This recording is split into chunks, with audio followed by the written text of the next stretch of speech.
As the sun rose over the quiet valley, smoke curled gently from the roofs of mud brick huts. The village was awake again, humming with the sounds of work and life. Roosters crowed, goats bleated, and people began another day in a world that was slowly transforming.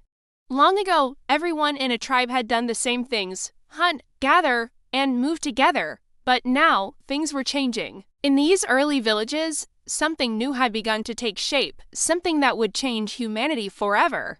Not everyone did the same job anymore. For the first time, people began to specialize. That means each person had a task they were best at, and the whole community depended on it. It was the birth of the world's very first jobs. The farmers were among the most important. They rose before dawn to tend the crops that would feed the village. With calloused hands and patient hearts, they learned to read the land like a storybook. They knew which soil stayed wet the longest, which seeds liked shade, and which fields needed rest. They carried baskets of grain to the fields and scattered the seeds carefully, row by row. When the rain came, they celebrated with laughter and songs because rain meant life. They invented new tools to help with their work, digging sticks, stone hoes, and wooden plows pulled by animals. Each tool made the work a little easier and the harvest a little bigger. Soon, granaries were filled with golden grain, stacked high and guarded carefully. The farmers didn't just grow food, they grew security. Because of them, people could finally stop worrying about the next meal. That freedom gave others the chance to try new things. Some people realized their hands were better suited to shaping than sewing. These were the potters. They began to collect special clay from riverbanks, the kind that felt smooth and cool between their fingers. At first, they shaped simple bowls and cups to hold water or grain. But soon, they started to decorate them with lines and patterns that told stories of rivers, animals, and the changing sky. When they discovered fire could harden the clay, everything changed. Their creations became strong, lasting, and beautiful. Each jar, each pot was a piece of art that also served a purpose. Potters were admired for their skill, and people from other villages came to trade for their work. Some pots were so well made that they lasted for generations, carrying the marks of hands long gone. In the glow of firelight, the potters became artists of the earth itself, and then there were the builders. These people didn't work with seeds or clay, but with stone, wood, and mud. They dreamed in shapes and lines, turning piles of raw material into homes that could stand against the wind and rain. The first builders studied how branches bent, how rocks stacked, and how to make walls stay upright. They experimented with new ideas, adding straw to mud to make it stronger, or carving stone foundations to last through storms. Soon, houses were no longer just shelters, they became cozy homes decorated with woven mats, painted walls, and sturdy roofs. Builders helped the village grow upward and outward. Without them, there would have been no safe places to sleep, no meeting halls, no granaries. Their work turned the village from a loose group of huts into a true community. As days passed, more new jobs appeared. Some people became toolmakers, spending hours sharpening stone into blades so precise they could cut hair. Others became basket weavers, crafting light but strong containers for carrying crops. There were even people who spent their time studying plants, learning which ones healed wounds and which ones made people sick. Knowledge was spreading fast, and curiosity became one of humanity's greatest strengths. Each person's skill supported the others. The farmers provided food for everyone. The potters made containers to store it. The builders made homes to protect it. The toolmakers created better equipment for all of them. This teamwork made life richer and safer than ever before. The people began to understand something powerful. Working together, they could build anything. Trade between jobs started naturally. A potter might trade a jar for a basket of grain. A builder might offer to repair a wall in exchange for food or clothing. This was the earliest form of economy, not with money, but with trust and value. Villages became small webs of exchange, with everyone contributing to the balance of life. And because of that, each person's work mattered deeply. Children grew up watching their parents' hands and dreaming of what they might become. A boy who watched his father till the soil might dream of being a farmer too, tending the same fields one day. A girl who watched her mother paint pots might imagine making her own designs, even more beautiful. The idea of passing knowledge down from one generation to the next had begun. With it came the first sparks of identity and pride in what you did. People started to say things like, "I am a potter," or "I am a farmer." It gave them purpose. It gave them belonging. Villages now echoed with the sounds of craft, hammering, scraping, grinding, shaping. The smell of wet clay, drying grain, and smoky fires filled the air. It was the scent of progress, but specialization also brought challenges. What if one person stopped working? What if a potter broke their arm or a farmer's crop failed?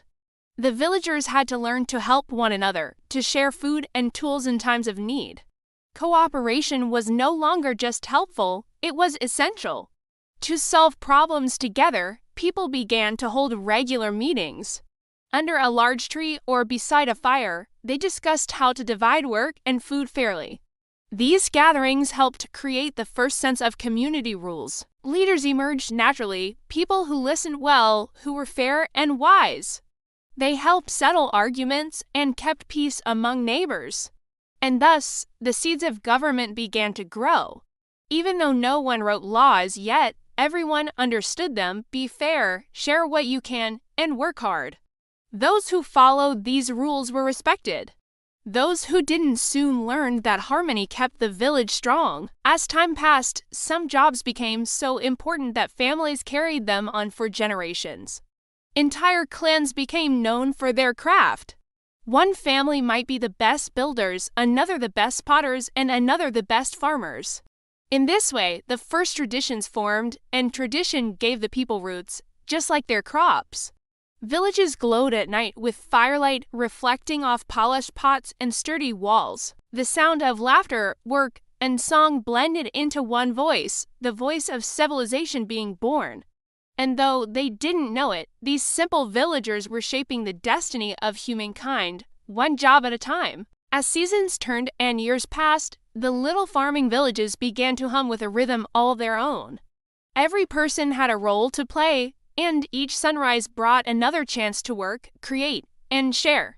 The farmers still rose early, their feet cool against the damp soil, watching the morning mist drift across the fields.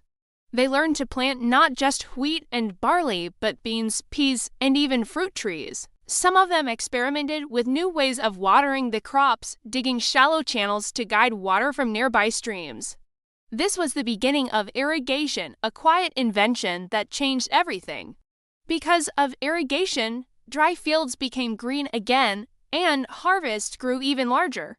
With more food came more time, and with more time came more creativity. The potters used that time to perfect their craft. They built round clay wheels and spun them with their hands to shape smoother, rounder pots. It was one of the world's first machines, the potter's wheel. Now, pots could be made faster, taller, and more beautiful than ever before. Each village began to have its own unique designs, like a signature written in clay.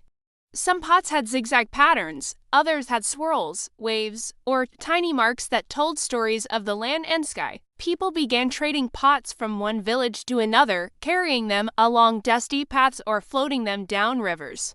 The potter's work became part of something much bigger, the birth of trade between communities. And trade brought new friendships, new ideas, and sometimes new rivalries. Meanwhile, the builders grew even more ambitious.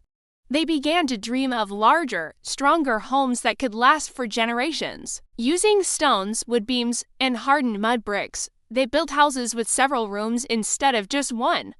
They started making floors smoother, sometimes mixing crushed shells or pebbles into the clay to make it sparkle. Some builders even carved decorations into the walls, patterns of spirals, suns, and hands, the earliest form of architecture. Villages began to look like tiny cities, with narrow streets and open squares where people gathered. Children played in the courtyards while adults worked nearby. Everyone could hear the gentle rhythm of life, the thump of a potter's wheel, the clang of stone tools, the laughter of children chasing chickens. It was peaceful but alive. As work became more organized, new jobs appeared: weavers, toolmakers, carpenters, and traders. Weavers were often the most patient of all. They collected soft plant fibers or animal wool, spun them into threads, and wove them together on wooden looms. At first, their cloths were plain, but soon they began to add color. They discovered that certain berries, roots, and flowers could dye fabric red, yellow, or blue. Brightly colored fabrics became prized items in trade, and people began wearing them proudly. Now, for the first time, clothing became more than protection, it became expression. A weaver's skill was something people admired deeply. Just like potters marked their pots with designs, weavers created patterns that showed who they were and where they came from. Next came the toolmakers, whose clever hands never rested. They used the hardest stones they could find, flint, obsidian, basalt, to shape knives, axes, and arrowheads sharper than ever before. They made chisels to carve wood, hammers to break stone, and needles to sew. Every improvement they made helped everyone else do their jobs better. Builders used new chisels to shape stone precisely. Farmers used sharper sickles to harvest crops more quickly. Potters used finer scrapers to smooth their clay. It was as if the whole village had leveled up together. Some toolmakers even began to experiment with metal, soft copper found in riverbeds and mountain caves. They didn't yet know they were stepping into the next great age, the Bronze Age, but the sparks of discovery were already there. Meanwhile, traders became the bridges between villages. They traveled long distances, carrying baskets filled with goods, grain, pots, fabrics, and tools across hills and rivers. They met people who spoke differently, dressed differently, and had new ideas to share. Through them, the world began to feel a little smaller, but with trade came the need for fairness. How could people make sure that a jar of grain was worth the same as a woven cloth? To solve this, they developed early systems of barter, trading goods of roughly equal value. Sometimes they even used special objects like shells, beads, or shiny stones as symbols of worth. This was the very beginning of money, though no one called it that yet. Life in the village had become a web of connection and cooperation. Every person's job fit perfectly with another's. The builder relied on the potter relied on the farmer, and the farmer relied on the weaver. Everyone needed everyone else, and through that need, they built not just homes and tools, but relationships and trust. Families grew larger, and generations began to live side by side. Elders taught the young not just how to work, but why it mattered. Every hand helps the village grow, they would say, passing wisdom along like seeds. Some children learned to mix clay, others to weave, others to dig irrigation ditches or plant trees. Each job had its own rhythm, its own beauty. As the villages prospered, people began to look beyond survival. They started creating for joy, not just for need. A potter might add patterns simply because they looked lovely. A weaver might sing while she worked, turning the rhythm of her song into the rhythm of her cloth. Builders began to raise tall posts or small shrines, decorating them with carvings of animals, the sun, or mysterious symbols. This was the spark of something spiritual, the idea that work could honor the earth, the sky, and the unseen forces of life. Work had become more than labor, it had become meaning. And as meaning grew, so did pride. People took care in their craft, striving to make each creation better than the last. Over time, some jobs became more respected or powerful. Those who grew more food could trade for more goods.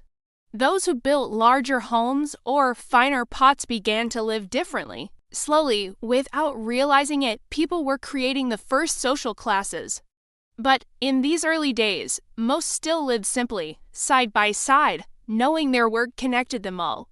At sunset, the fields glowed gold as farmers walked home with baskets full of grain. Potters stacked their finished jars beside warm kins. Weavers folded their colorful cloth and smiled at their day's work. Builders washed the dust from their arms and sat around fires to share food and stories. Each person's hands were tired, But their hearts were full. They were not just surviving anymore. They were creating, building a life, a community, and a world together. As the stars appeared over the quiet village, the crackle of fire mixed with laughter. Someone began to drum softly on a pot, another clapped along. The night was filled with the sound of humans doing what they did best, working, dreaming, and celebrating what they had made. And under the same sky that once watched over wandering hunters, now shone the lights of a new kind of human world, a world built by workers, creators, and dreamers. The first jobs had changed everything. They were not just tasks, they were the roots of civilization itself.